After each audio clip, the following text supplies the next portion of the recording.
Random question. Love Island Australian boys or Love Island UK boys? Will. That was Will a is the answer. safe answer there. I was hoping I was going to get a juicy one there.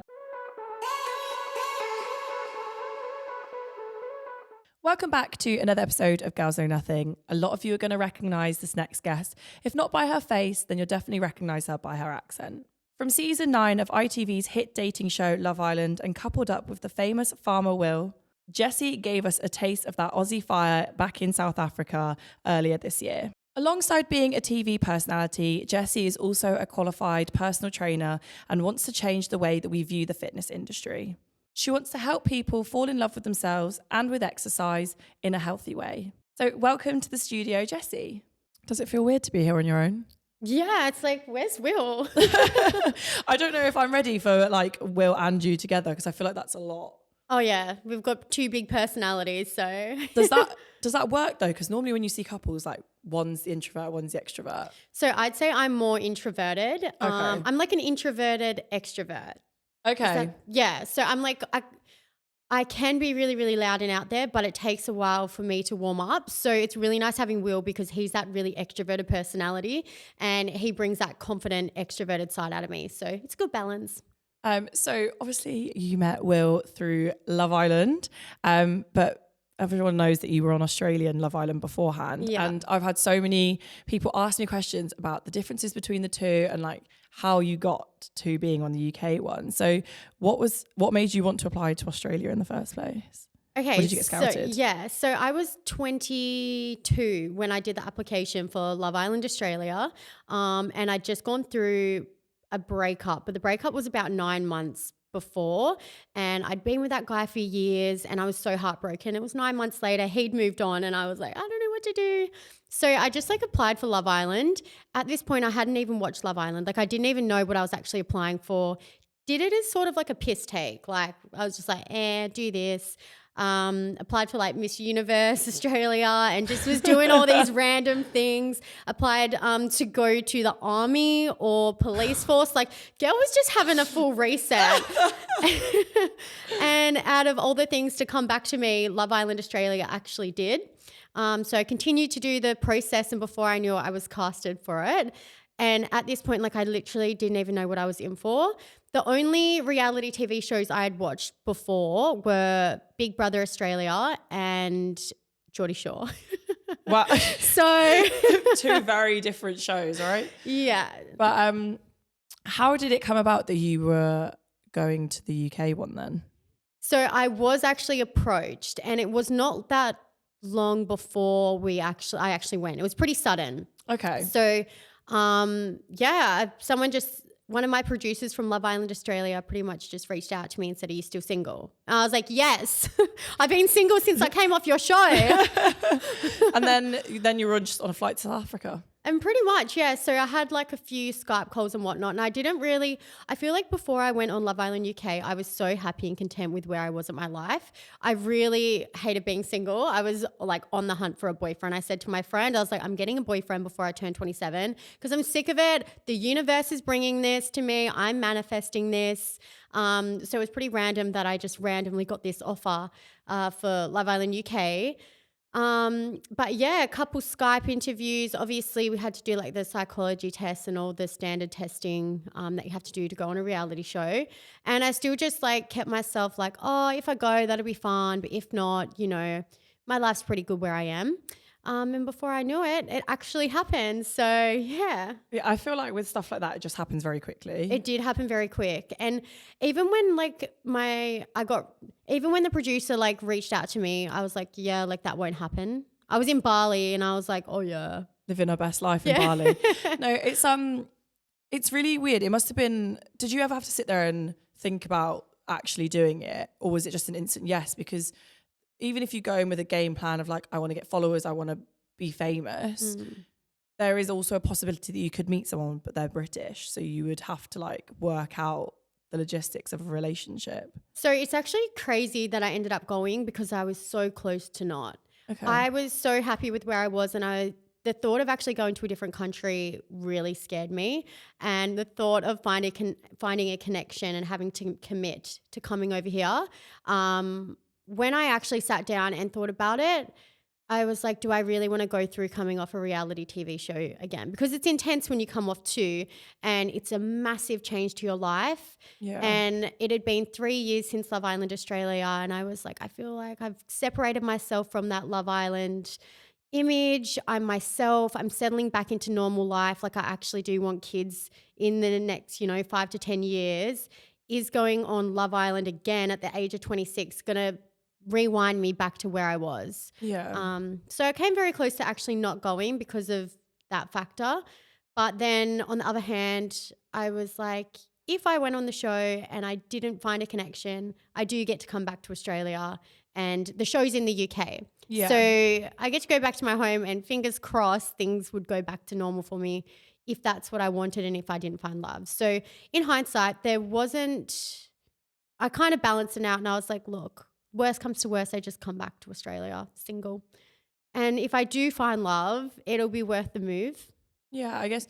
Well, I actually have never seen an episode of Love Island Australia, so I don't even know if it's as big or as intense, or the following and the reaction is the same as it is in the UK, because we're like a nation obsessed, and I'm sure you don't know that now when you leave the street, when you leave the house. So I am like very much I kind of am a bit of an airhead.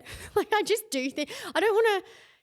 I have two ways of going with things. I either overthink it, or I'm just like, okay, let's not overthink it and just don't think about it at all. So I kind of switched into this mode. I was just like, let's just go with the flow, switch your brain off from all these overwhelming thoughts, go on it, see where you end up.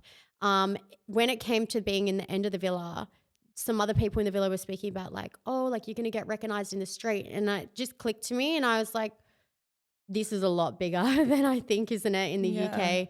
Because in Australia, like I'm from the country, you can kind of retreat back to where you're from, and I could just kind of hide away. So it was a bit of a shock at how big Love Island UK is over here. It's a lot of the questions I had actually from people were about like what life is like now in the UK. That you're like moving. It's not even like you've just moved another country in Europe. You've literally moved from the other side of the world. Yeah. Have you actually moved? Like, have you guys decided to settle here or there? Yeah, I'm just winging it. So I don't really know what our plans going forward are, but I am loving the UK. Like I think the UK is just amazing. It's just so fun here. Australians love the UK and I just don't get it. No, I love it here. So I will have to go back to Australia, visit my family, swap my suitcases over finally.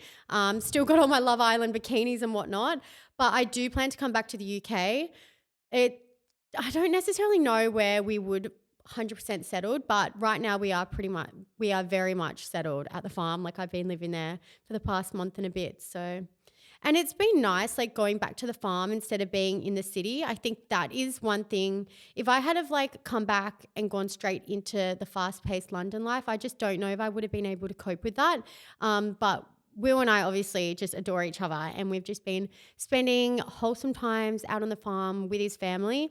And whilst it is the other side of the world, it is actually a similar lifestyle to what I had in Australia. Oh, really? Yeah, so I grew up in Tasmania, right at the bottom, hour away from my school. Like I'm like proper bottom of the world, so countryside. So it kind of feels like a home away from home, which is nice. So that's like really scary because I'm assuming you've moved in with like Will's family. Yeah. So you've literally gone from like not knowing this guy to like in the matter of like a couple of months now living with his family. Yeah. Yeah. And I think that's why things got so intense in the villa as well, because Will and I cared about each other so much. But there's also that factor of being in the villa. I was like, what if we get out and he's like, I don't like you. I was just tricking you. Like you don't know because you're in that bubble. So I think towards the end of the villa, I started to get so stressed and anxious because I was like, oh, I really like, I'm in love with this guy. I don't know if we're going to get out of the villa, and he's going to be like, jokes, you can't come to the farm. And I'm like, oh, this is going to be so sad. It's like, that's the thing as well. People don't really realize is that you don't actually know like what the plan is or what someone else is thinking. And it's so hard when you're spending 24 hours a day with that person. No, and like you're in that villa, you don't know anything about them. You're taking everything for face value. And that's really hard. That's really scary. And I think the fact that I'd been on Love Island Australia made it scarier because I knew what it was like coming out, and I knew that people do change when you come out. So I just had this big fear factor that like if we come out, maybe he'll be different. Maybe he won't like me. Maybe he doesn't even want a relationship. But in the villa, I was just so in love with him that, yeah, it was really scary. Random question. Love Island Australian boys or Love Island UK boys? Will. That was Will a is the answer. safe answer there. I was hoping I was going to get a juicy one there, but no. Like, were you ever meeting someone's parents, meeting someone's family is scary. Living with them is like a completely different ball game. Was that not? Are you not terrified? Do you know what? I think I was terrified, but like I said before, when I start overthinking things, I just switch it off in my brain. Yeah. So it was like there was a period where I was like, oh, this is really scary. This is stressful. Anxiety started creeping up. And then I was like, all right, let's just not think about it and just go in, like switch that flick off and don't think about it. So I kind of just, maybe I was running on adrenaline or something. I don't know. You're a braver woman than me, because my commitment issues would have been like, nope, time to leave. But it's I always want to talk. I've had quite a few Love Islanders like in the studio, and I always want to talk about their plans afterwards. And you've spoken about how you'd worked so hard previously to try and move yourself away from like that stigma that people associate with Love Island. And you are a personal trainer, qualified, and you want to go back into like doing the fitness industry stuff. A lot of people were like, when is she going to come back with the fitness content? Because we're waiting. And I was like, guys, I don't know what you want me to do with that. But like, what do you see life after Love Island looking like? I definitely want to go back into fitness. Fitness is like my passion. I've loved it. Like ever since I was a kid, I'd be like 10 years old making my 7-year-old sister come do workouts in the backyard, like run around the backyard and do little relays and stuff. Like that's just always been a huge part of me. So I really would love to go back into that. I think at the moment, Will and I have been so focused on grounding ourselves and making sure that like we are a strong couple still. So pretty much for us, like it was like, let's focus on us. Let's get settled back into normal life, keep humble, working on the farm. We've done a nice romantic holiday, keep the love alive. So once we're feeling a little bit more settled, that's when I'd probably look at going back into the fitness side of things. And I really love doing fitness and training face-to-face. I know a lot of it is online now. Fitness content, I will get there eventually, but I would love to start doing face-to-face again just because I think it's so lovely. Being able to interact with your clients, and I just love that side of it, like the social aspect of it. So would you see yourself in the gym being a personal Yeah, trainer? baby. I love the gym. That's really weird. You normally hear about celebrity clients, but not necessarily celebrity PTs. So would you, I don't know, like, I guess your gym's not that far away from me, so maybe you can be my PT. Oh, done deal. But like, is that, do you want to just go back into like training face to face, or like what is the bigger picture for you? Like what is your biggest ambition? I would love to bring as much of my fitness knowledge to other people. So, having a look at what I can do down the avenues of social media, yes. But I think for me personally, first I want to start off by getting back into the gym, just because like it also is really beneficial for me and my mental health to get out. I love social media and what it does, but I think for me, I'm a hands-on person, so I love to be there and present. So getting back into the gym is my first stop, coaching clients face-to-face, and then down the track, we'll have a look and see what we can do social media-wise. You said about your mental health, one of the questions I was asked for you is about your anxiety. Yeah. And how did you find going to the gym? Like, how did you figure that was a coping mechanism for your anxiety? Yeah, I feel like because working out literally releases endorphins, and I feel like a lot of people can even relate to gym anxiety. So you're scared to go to the gym, but once you go there, it's fine. You do your workout and then you feel good afterwards. You can kind of apply that to generalized anxiety and normal life. So when I started out in the gym, I was like, I don't want to go in here. It's too scary. You've got people lifting weights over there. I'm not going to be as good as them. Force yourself in. I'd go do my workout and I'd feel so good afterwards. So I take that little process and apply that to managing my anxiety in real life. It's like my anxiety tells me I don't want to do things, but I remind myself once I actually get there and do it, I'm going to feel so good afterwards. And the gym is just like releases natural endorphins. It's so good for you. It's a time for you to sit and focus on yourself. You can put a podcast on, you can put music on and just relax. I know that you're obviously talking about how you do love social media, but you prefer to be face to face. We know that there's a lot of like fitness influencers and fitness content out there. Do you ever find a lot of the content that is out there can be quite toxic to people? Yes, I do. So I got caught in this trap when I was younger as well. I think it's really hard because there is a lot of great fitness content out there. A lot of people that have great knowledge, but I just think they need sometimes you need to be mindful in the way it's conveyed because some people can take the advice they're given quite literally. I remember when I was like 18 years old and I saw a fitness influencer say, if you want to lose weight, just lower your calories. So what did I do? I lowered my calories. And what did I do after that? I just kept lowering. And that was really unhealthy advice. Even the advice from fitness trainers being like, the way for fat loss is calorie deficit. Same thing. It can be quite toxic, and I don't think people will necessarily mean for it to be toxic, but people, when they want something, they will just pick small bits of information that they want to and almost obsess over it. And it's really sad. So that's one thing as well. If I were to bring my fitness content to social media, I do want to make sure I do it in a way that really reflects my stance and my views on fitness. And I don't want it to be damaging because I know when I was a young girl, obsessing over these people on social media and their fitness content, I went down that path. And the thing is, you can look at your favorite fitness influencers. You can see exactly what they eat in a day, how they work out. But the thing is, genetics have such a big part to play. Everybody's bodies are different.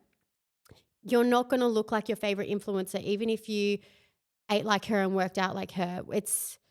Yeah. What are your thoughts on influencers selling like workout plans? Because not a lot of them are qualified.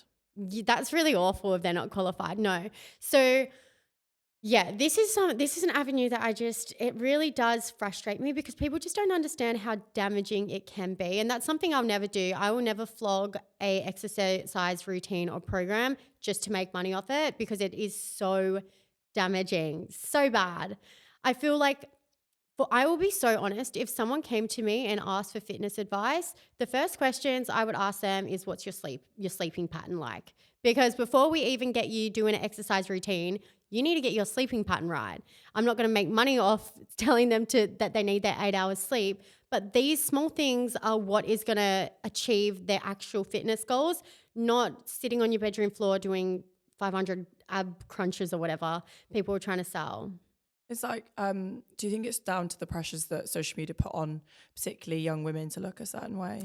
Yeah, I feel like health isn't about fitness. It's not about having abs. Health is a rounded thing. So I love the approach of the 4 pillars of health. So you've got your mental health, you've got exercising, like physical health.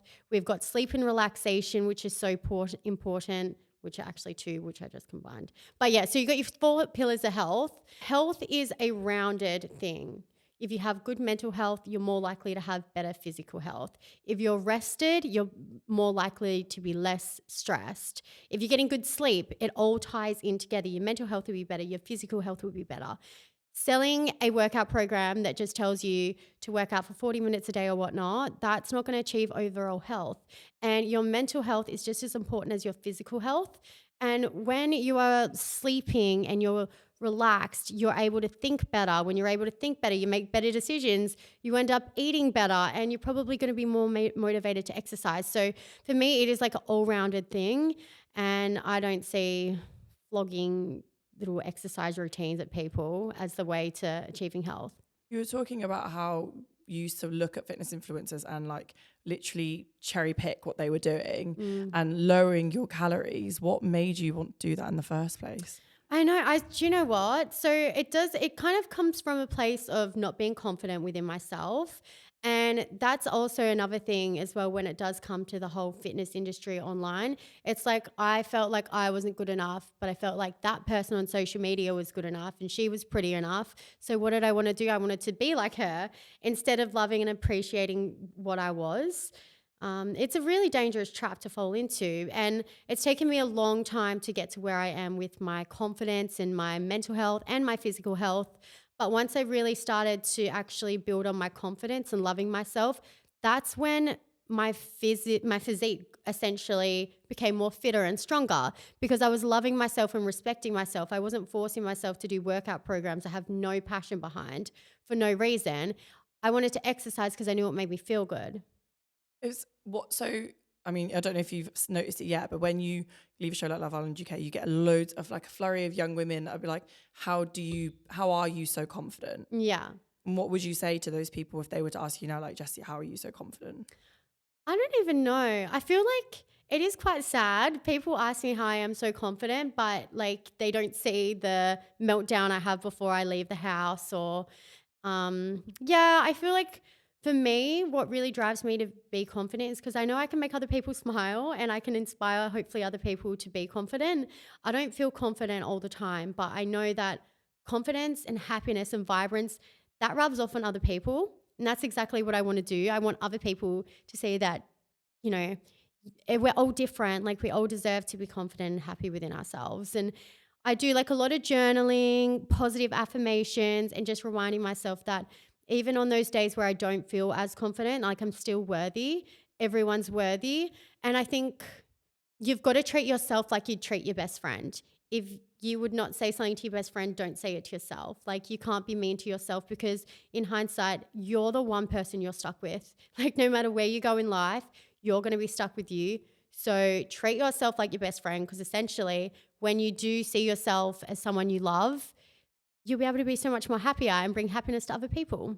No, I'm going to pull out my phone where I have all the Instagram questions. Lots of people ask me questions about AFL. AFL? Oh, we Are love you a big AFL fan? Yes, I love AFL. So that's Aussie rules football. I literally have about 1,000,001 questions about your like area getting their own team. Yes, let's go Tassie. I was like, why are people asking me about this? That is really random. I literally don't know anything about it. Okay, so in Australia, football for us is our own Australian sport. It's called Australian Football League. You can bounce the ball, kick the ball, run with it, tackle, mark. It's like a mixture of everything. It is my favorite sport. I played it for a while, loved it. And every state in Australia has a team except the state I'm from, which is Tasmania. And it has just been announced that they're getting they're getting a team, which I am so excited about. So I could tell by the elevation in the pitch in your voice that you're like, I'm so excited. No one over here knows about AFL. So it's like, you guys say football and that's soccer to us. Okay. Yeah. So I was like, why are so many people asking about AFL? Like, I was like, I don't know what this is. And I had to like Google it. Obviously you and Will went to Paris. Yes. Recently. Lots of people asking you about the wedding hints that you guys made on social media. I think we accidentally made those wedding hints. Okay, so you're not getting married. No, there's no wedding planned at this stage. But you did say you wanted kids in the next 5 years. So yes. Would you want to be married before or after? I don't know. I probably would want to be married before just because I feel like, that's actually a really tough question. And I'm asking you without Will, so Will can't say anything. Like, if Will was here, he'd just be like, "Yep, we're getting married, we're having kids." Oh, really? So he's not like the freaked out type? No, it's the other way around. He freaks me out about it. I think it's a baby thing that freaks me out because I'm like, I'm not ready to carry a baby in my stomach for 9 months. Like, that's a big thing. He has the easy job in that part. Yeah, literally. I'm like... But I guess as well, I was about to compare it to lambing, but that's really not the same thing. No. Really bad comparison and on my I have seen how those lambs come out, honestly. Lambing hasn't done him any favors in making me want to become a mom because, pregnancy. I was really this is a really random question, but with farmer hands and like... being in a relationship, like surely they're like really dry and like gross, right? I'm asking such a weird question. This is something that went in my head. I was like, he moisturizes. He's well groomed. You should put like rubber gloves and put moisturizer in them, get him to wear them to sleep. That was just something that came into my head really randomly. But I know we'd already briefly talked about like Love Island and the transition between like Australia and UK. Obviously because you'd done Australia before, people automatically jumped on the bandwagon that you were only doing UK because you wanted to be famous or you wanted clout or whatever. And you were branded fake because bombshells always get to watch the show before they go in. See, that's so stiff though, because I was in lockdown and got my phone taken off pretty much as soon as I got to South Africa.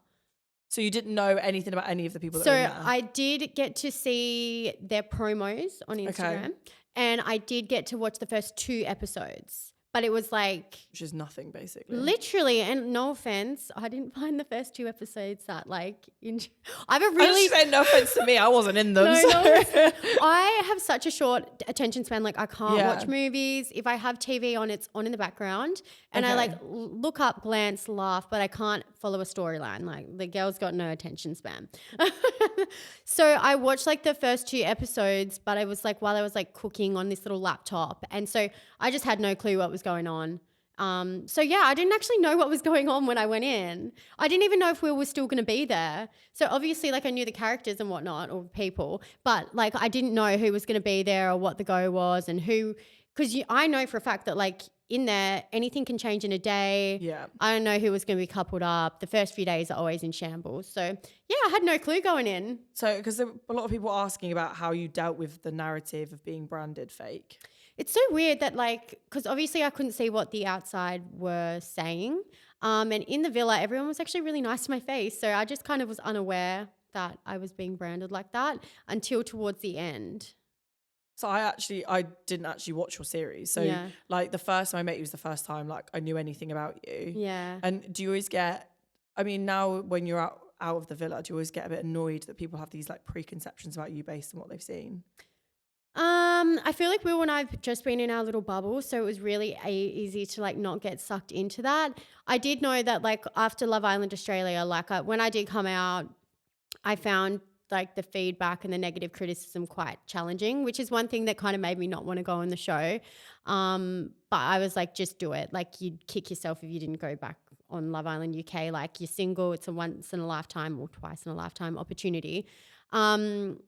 So when I went in, I just had to really mentally prepare myself and be like, yeah, people are going to say things. There's going to be negative criticism. And if I go on the show, I'm putting myself in that position. So I guess that's just something I had to. What was the negative criticism like? Was it based on like things that had happened, or was it based on physical appearance? Because in the UK, it's quite heavily based on how you look. Yeah. So Love Island UK, Love Island Australia, I did get comments about my body because I gained weight in the villa. So that was challenging. Everyone gains weight in the villa. I know. Because you can't exercise. Yeah. And I was just having the best time in there.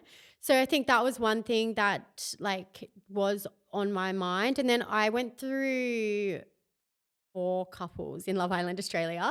Okay. And so like that was just like a lot because it was like almost like 3 breakups. One person, they're excluded. I wasn't attached to them, but it was like, it was very intense, the emotional roller coaster of the relationships. So then to come out and then see like clips and stuff of you with people that you look so happy, I was like, this is so much in such a short period of time. So that like really stressed me out with that on Love Island Australia too.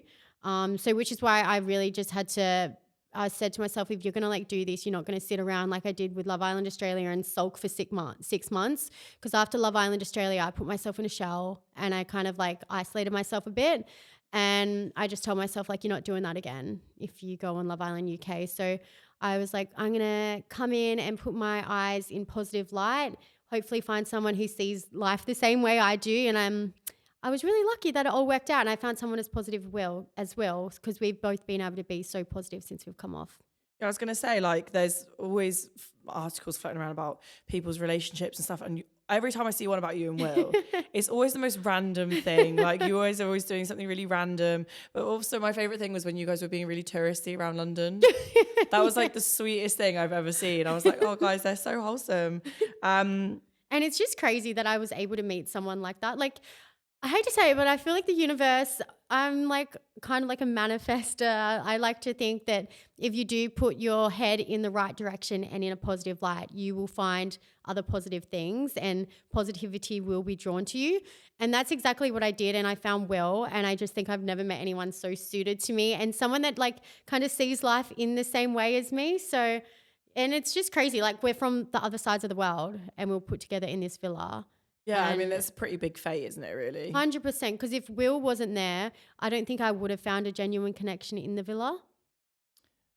I was going to ask you, like, did anybody else catch your eye? But then if you just said that, then Yeah, I don't think I would have genuinely fallen in love with them. Like I might have been able to, get along with them for a while, but I play wouldn't have the been able to game.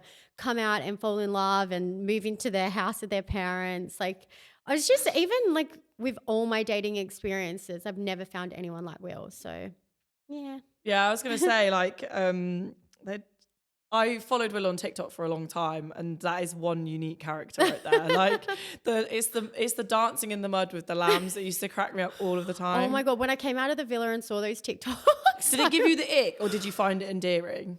it was okay. It was a bit like, I was like, whoa, like you do these types of TikToks. It was just weird, like not weird, but I didn't expect that because in the villa, everyone's like, oh, he does TikTok.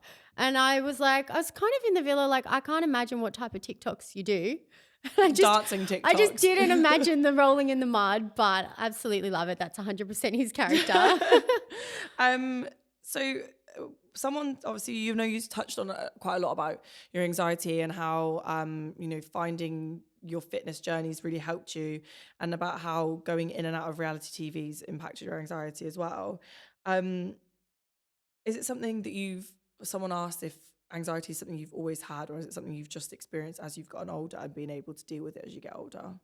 So potentially, yes, always had it, but I wasn't actually aware that it was anxiety. I just thought it was the way I am and the way I see life. So I have ADHD, so anxiety is actually a massive part of that.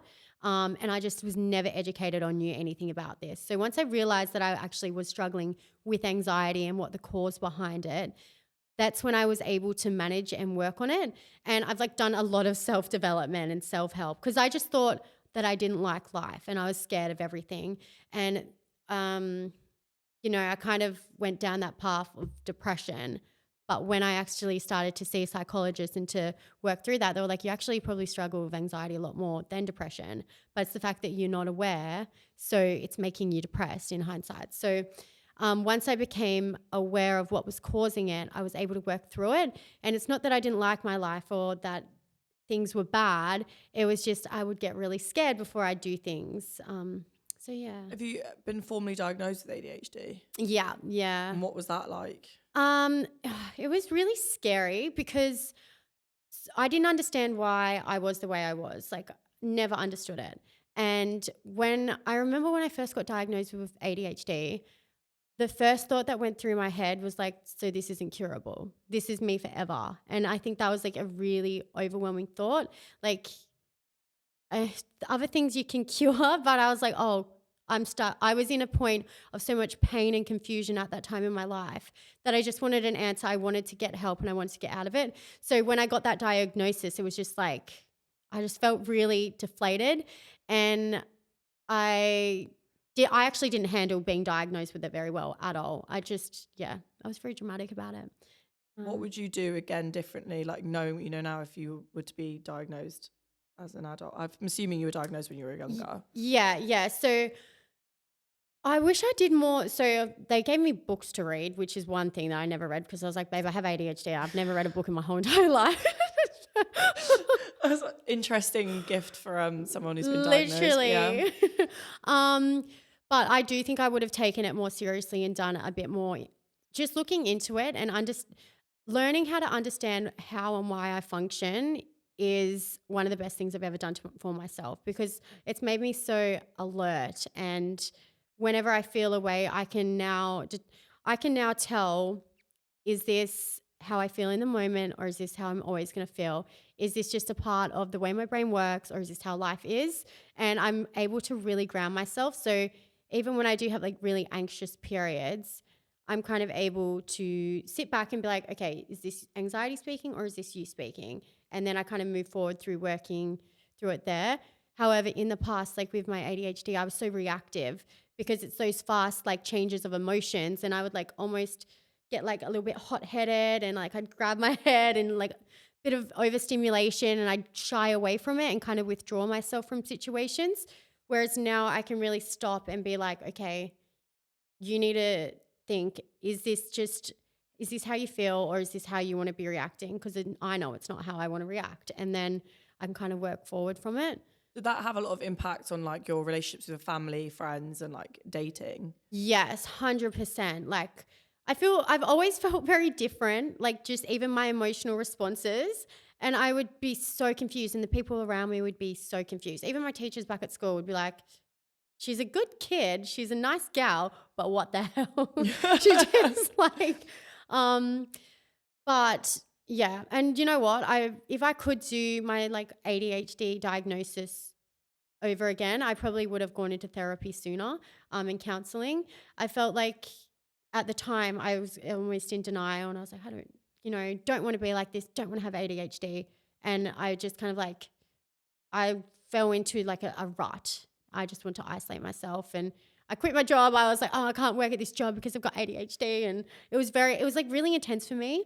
I kind of wish I could rewind the clock and actually just speak to someone about it, because I held all these emotions inside, and I didn't want to tell anyone that I had ADHD, because there's like stigma around ADHD. There's nothing to be embarrassed about whatsoever, but I felt that way. So I kind of wish I could go back and be a little bit more kinder to myself. What would you tell younger self now? Your younger self now? If my younger self could see me now, she wouldn't believe me. No. I honestly would give myself like the biggest hug ever and just promise myself that it's going to be okay. And it's a bad day. It's not a bad life, and you're going to get through it, and, stay true to yourself. And I probably would tell her to speak out to people, because what I did was I just kept all of this inside, and I didn't understand how I felt. And I was never going to understand how I felt because I would never vocalize it. And I felt like back then, and I still do feel like it a bit, if I speak to people about how I feel, I'm a burden. Like, I don't want to tell people I'm upset because I don't want to make them upset or worry. So back then I would do that, but to an extreme extent, where it was almost like I was always smiling, but it was because I was trying to deflect how sad I actually was. And people were like, you're so positive, you're so happy. And I was like, okay, cool, that's good. That's what I want people to think. But actually inside I felt awful, and I was scared. And I just would tell myself, like, don't be scared. It's such a normal thing.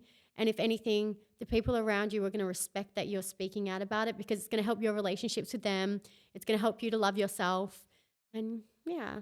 I think, is that something you'd want to talk about more, like as your career goes on? I'm like, I don't know if you can tell, I'm like, I'm getting nervous talking about it now, because I've never actually really spoken about this, like, especially, like, I've told Will and stuff, but it is scary because it makes you very vulnerable. And I know that the way I dealt with things in the past, like, wasn't actually the best way. But I have learned so much from it. And I would always if anybody was ever struggling with anything, honestly, if I can give everyone a big hug, I would.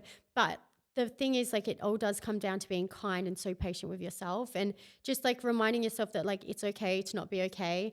And it's okay to be confused about how you feel, because I think that was the hardest thing. I was just so confused, and I didn't understand why.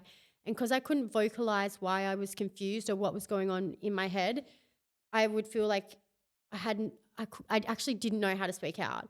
But what would you say to somebody who's listening that feels exactly the way you felt? I would tell them that you are not alone, and the way you feel it's not weird. It's not bad, because I felt so isolated. I felt like I was the only one that felt that way, and there was something wrong with me because I was so confused, and I had all these emotions and my reactions were different. I want them to know that no, like, how you feel today, it's not going to be that way always. And there are other people out there who may feel quite similar, and I just would never want anyone to feel isolated. Like, you're not alone. That's what I would say. I would say you're not alone, and there is a way out, and there is sunlight at the end of the tunnel. Even if you don't see it, I promise you there is. Yeah. Are you okay, by the way? Yeah, I'm okay. Okay, I don't want to like say something to you and then I don't want to upset you. No. Opening up about your mental health and your emotions and how you feel is really scary, especially on such a public platform, and where there are, you've got over 850,000 followers now. Like, it's a lot of people to like feel vulnerable and open up to. Yeah. Do you feel that pressure, like the pressures of social media, now that you're re-entering the real world?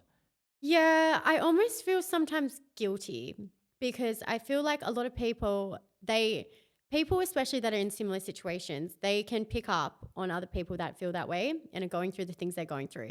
So I do get a lot of people actually ask me questions, and I'm still like, I have a long way to go in terms of learning, and I would never want to give bad or incorrect advice. So what I try to do and like is hide away from it and almost pretend that I'm not like that. Like, it's not that I'm embarrassed that I have ADHD and that I've struggled with my mental health, but there is still that part of me that is just a little bit confused, and I have I've pulled myself back from speaking about it. And I think like it's actually quite refreshing that I have kind of got this off my chest, because I do feel guilty that there are so many people out there that I could help feel comforted and I haven't already. It's a lot to take on. Yeah. You shouldn't, like, you personally shouldn't feel like you have to take that on. Yeah. And I think it's one thing that's really scary about like this kind of industry is that sometimes when people put you on a pedestal and then you're like, oh, like you feel the pressure of like trying to please everybody. Yeah. And that's a really hard thing to do because you never can, especially without putting detriment to yourself and like not fulfilling what you need as much. And I guess it's really nice that you have Will and the farm to basically retreat back to when you need to. Yeah. Is that why you love the countryside so Yeah, much? look, I just love I know, I love social media. I don't get on my Instagram stories and like talk and stuff very much because like I don't know, I feel weird talking to the camera. It's a weird thing to do. Yeah, because you're just making eye contact with yourself. Like, I don't want to sit there and make eye contact with myself. But I like to keep social media a bright, happy place. So with our TikToks and like our little TikTok vlogs, happiness. I think social media, like you can open your phone up and see something awful. You can wake up in the morning and you can see something so negative, something that's going to ruin your day. So for me, I want to bring happiness and light to social media, and that makes me happy. And the fact that it could be making other people happy, that's where I get the fulfillment from. So someone asked if you've got any big plans, and whether you and Will would like to do a TV show on the farm. We've got so many questions about this. We haven't got any big plans in the near future. Sorry to let you guys ITV down. used to hit you up and get you as a Country File show. Like my parents used to watch like Country File and all those things. It would be great to have a younger version. Honestly, if you saw, like, Will and I are two very chaotic people. Like, I don't know what it is. I don't know how we get through day-to-day life. Like, honestly, we are just chaotic. That's all I can say. It would be entertaining. Like, it is entertaining for us on the farm, just living it ourselves. It would be amazing to show that to other people, but a TV show is a very big commitment. But she didn't say she wouldn't do it. So, maybe if ITV hit you up, then there could be something there. Someone asked what your favourite parts are about the UK. My favourite parts about, I need to just like travel. I need to get out more. I'm always at the farm. The farm's my favourite place at the moment, being with Will. You guys have really good food here. I think the food's like the takeout food. I turned around to everyone else and everyone's like, no. Nah, I'm obsessed with the food. I don't know what it is. Like, what are you eating? Because maybe I'm eating takeout all the time. Uber Eats, Just Eats. You got so many different options. Like in Australia, I just eat Macca's all the time or McDonald's. I'm just thinking, what is on Deliveroo that I've not seen yet? Oh my God, you're Chinese. Like the Chinese food, that's good. That stuff's good. I was just sat there thinking, like, I've never heard anyone say that British food is good. No, I love it. It's the takeout. Like, I just think the takeout food it's like fast food, but your fast food's better. Have you had a roast dinner yet? I have had a roast dinner. Delicious. Yorkshire puddings. Yummy. I don't know why we don't do that in Australia. I don't either. Like, it baffles me that I had But it is Yorkshire. That's in... Yeah. That kind of makes sense. So somebody said that they loved you, but they wanted to know if you'd ever watched bits back from either of your shows. No, only what I see on TikTok. So... I remember once in Australia, I was getting my teeth whitened and my housemate did it as a prank, put Love Island Australia on. And I was sitting there, I was like, get it off. But I had a teeth whitening thing in my mouth. It was like, I was in a chair with teeth whitening and they put a bit of Love Island Australia on. And that's all I've seen from Love Island Australia because I just can't. Like, it's weird seeing yourself on camera. It is. It's weird. And I don't think you'll ever get used to seeing it. Yeah. Have Or you watched yourself. yourself back? Only when I sit there and they play it when I'm like doing interviews. But I've seen my own VT about 10 million times and I never want to see it again. And every time I see it, I'm like, literally, I did see a little bit on After Sun when we did the After Sun live. They played some clips and I think they made it look funny. Like it wasn't as bad as I thought. okay. But no, I haven't watched it back. I've lived through it. I don't need to watch it. Yeah, that's true. I think it's always, I think it's also bad for your mental health because you know how things happened. Yeah, it kind of makes you like seen. replay it in your head. Like, oh, that's not how it was. Like, nah, I'm like onwards and upwards moving forward. Yeah, definitely. Just there's no point in getting stressed over things you can't control. Exactly. Someone asked what the most challenging thing is that you found since leaving. I think like the fact that I'm in a different country and I haven't gone home, that's actually been really challenging, believe it or not. I mean, it's a challenge for anyone, right? Like being away from your family. Yeah, no, but honestly, everyone's been so lovely to us. Like, oh my God, the DMs I get, the little TikTok edits people make for us. Like, I am so blessed. I do just have like that every now and then I'll have a moment where I'm like, this is so overwhelming. I get really tense and I start to get a bit anxious, but I'm so blessed that I've got Will by my side because he's just helped me through absolutely everything. Every time I will be like, I want to cancel this event. I can't do it. He sits down. He's like, you can do it. I'll be there by your side. So yeah, I'm so grateful to have him. Oh no, that's really sweet. And I also watch him open all your posts for you. Yeah. Even those I'm like, no, I can't open it. It's too much stuff in the bedroom. Like I start to get real stressed and he's just like, it's fine. I'll open it for you. And he rips into them. And I was watching him open in that box of fake tan and I was like, that could go very wrong. I know. He just like gets the bag and rips it open. I'm like, I am so sorry for anyone watching this because some people get really frustrated when people don't open boxes right. I'm one of those people. Yeah. So I was literally watching and I was like, this is going to go so ouch. wrong. And you have white bed sheets and if the bottle splits, it's going to go everywhere. Like I was having major anxiety watching that story for you. I always ask guests a similar final question on the podcast and it's, I always ask, what would you say to people in the past or people in the future that, you know, maybe doubt your success or doubt your potential based on the fact you're a woman and for you as a woman who has been diagnosed with ADHD? For me, nothing's getting in my way. Like I will keep on finding that sunshine and keep on striding. And no matter how many times I get knocked back by people, whether that's because I'm a female, because I have ADHD, I will always strive through. I will find a way. Oh, no, that's fair. Like, it's really nice. You have to keep telling yourself to keep going and fight, like, you know, find that little bit of sunshine. And it's really weird for you to hear that it's British Chinese takeout and being on a farm. It's literally my childhood, and I would love to be anything further away from that. Mate, I'm from country Tasmania, bottom of the world. Like, I grew up a dirt road. I came from more country than Will.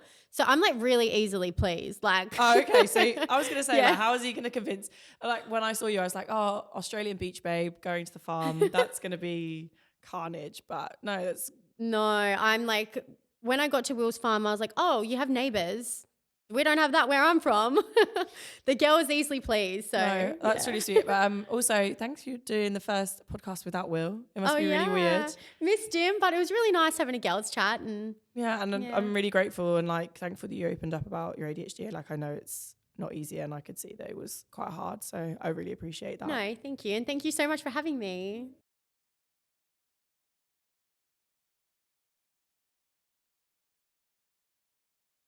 Sorry, I was like, I don't want to ask you like, someone said to tell you that you're amazing. Oh, that's so I thought that'd be a nice, They're amazing as well. After just trying to make you upset.